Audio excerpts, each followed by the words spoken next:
Alrighty, let's try this. Thanks, Tucker Carlson. You have a skill. I don't know what it is. You are able to stimulate thought within me so efficiently, just with a couple of phrases, and it's an amazing skill that you have. You're an amazing resource for the United States of America, and they should consider the cost of your life, almost immeasurable. That's what this is called. It's called cost of life. Cost of life. We have some very interesting wars going on that have lots of moving parts, but let's focus on one at a time. So we have a United States petrodollar, okay, linked to.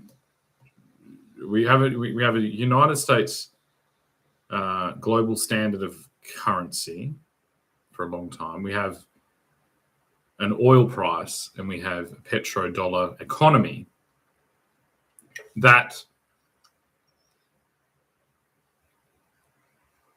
is based on a unit of measurement, okay, and it's the amount of calories contained in oil and the amount of work that can be done with those calories, and this is the petro economy, historically speaking, very new. And so we can already claim that the petro economy is a genocidal economy, okay, because it replaces, the pre-existing era of, let's focus mainly on international shipping, was sail, and we reached quite high levels of efficiency to do with sail, and so there was a distribution of crew, okay, and those crew were vital for moving the sails to gain movement, which is a output of energy that we weren't paying for, which was the wind. Okay, so the only metric that we have improved upon on the full-scale transfer from the age of sail to the age of petrochemical fossil fuel, that's what steam was as well. Even the steam ships were still fossil fuel. The only metric that we've improved on in reality is speed. Now, there seems to be speed in a geographical invasion has always been of the essence. It's been a large factor of territorial expansion.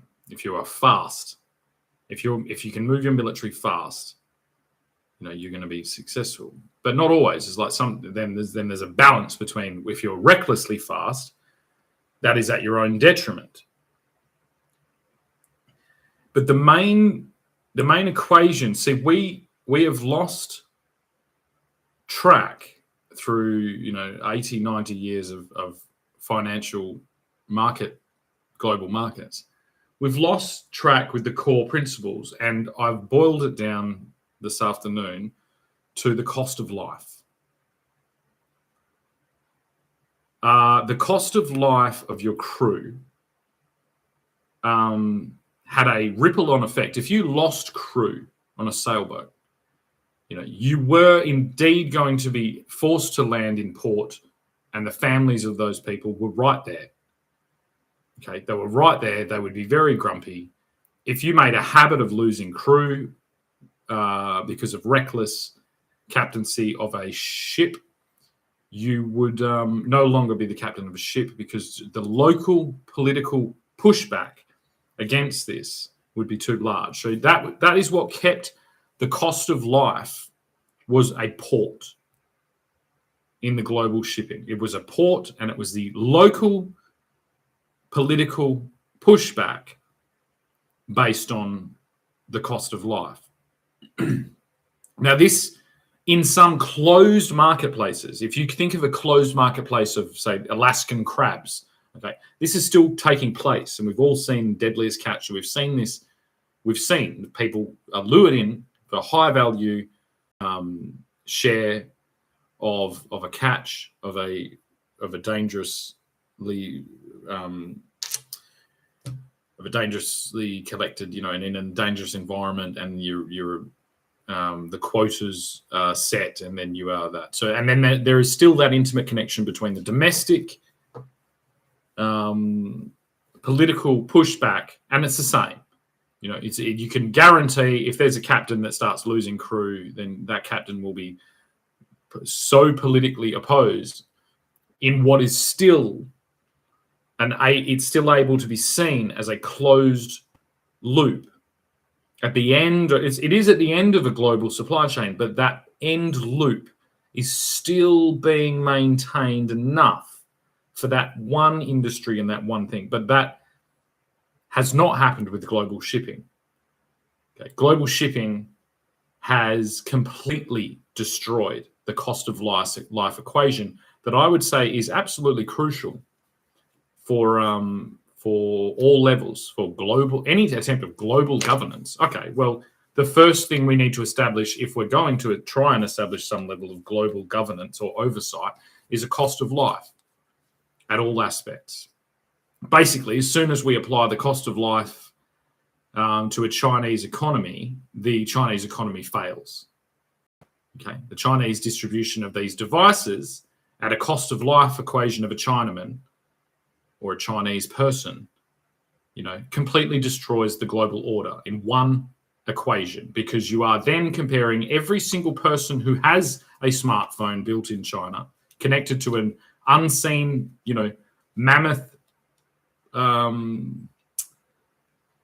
mammoth proportioned, digital monstrosity of a global economy. Without this metric of cost of life, we cannot do anything. And so you would never, because there is going to be an inevitable osmosis. There's going to be an equilibrium.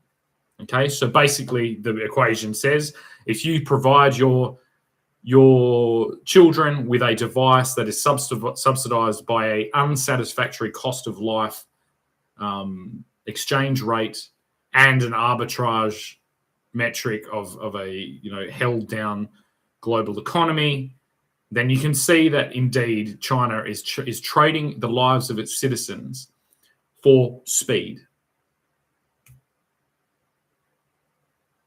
For speed. Now this is strange, because China's whole thing is that they're not doing that. So that China is setting the bar of this global game, of this, I mentioned it in the video before, like the RBA projecting a 4.5% interest rate. And China is the established. So our RBA is mirroring the Chinese economy in a way that is terribly concerning, should be terribly concerning to everyone involved, because of the astronomical cost of life equation that the Chinese economy relies on.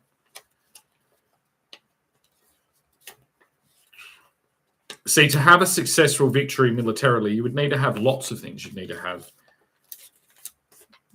loyalty, speed, and commitment. And loyalty and commitment disappear very quickly when the cost of life is in the negative. So China is now paying the world. It is emptying its treasuries to sacrifice its people at a loss. It's the most un-Chinese thing that's ever happened.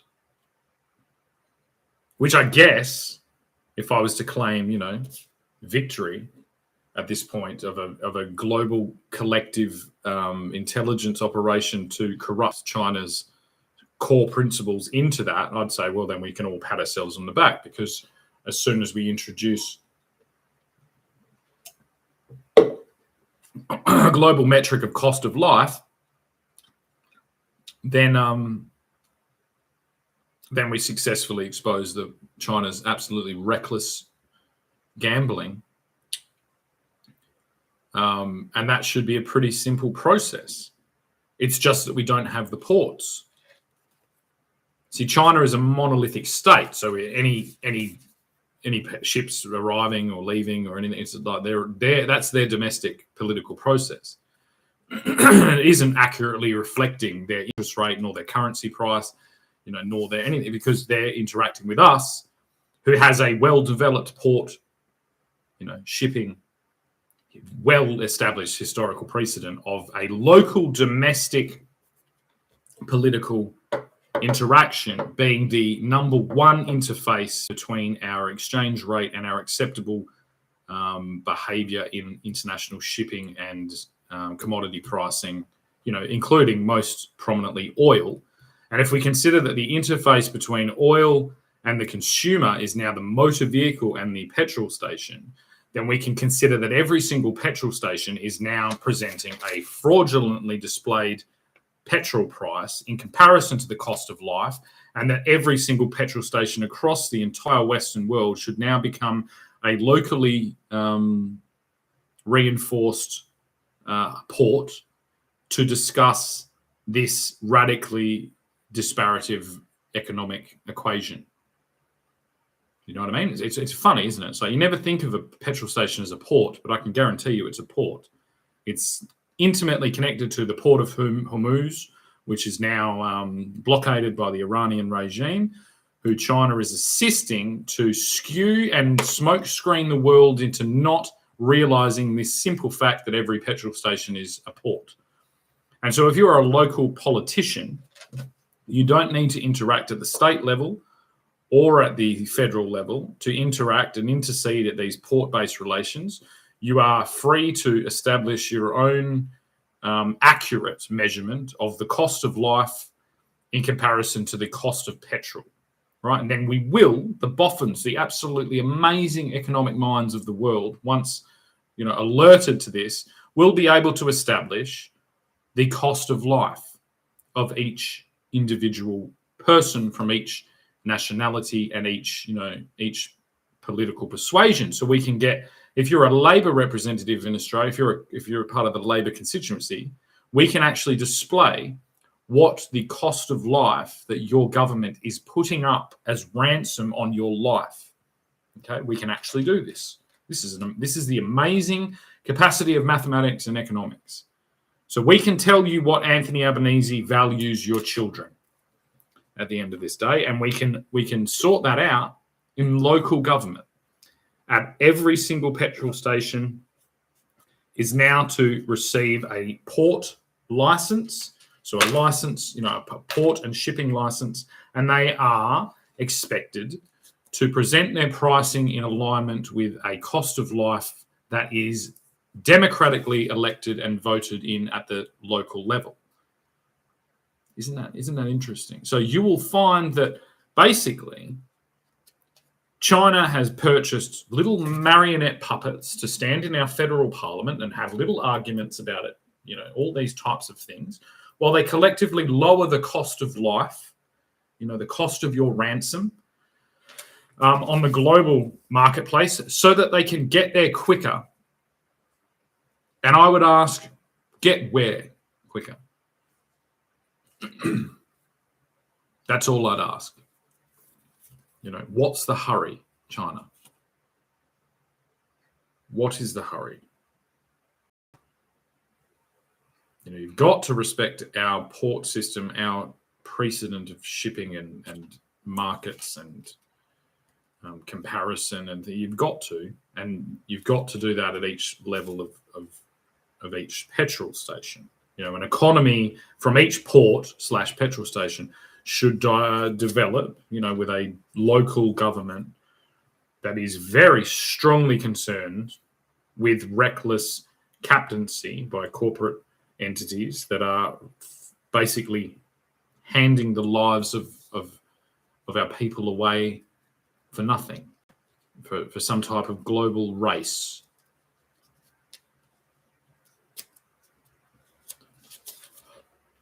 Alrighty.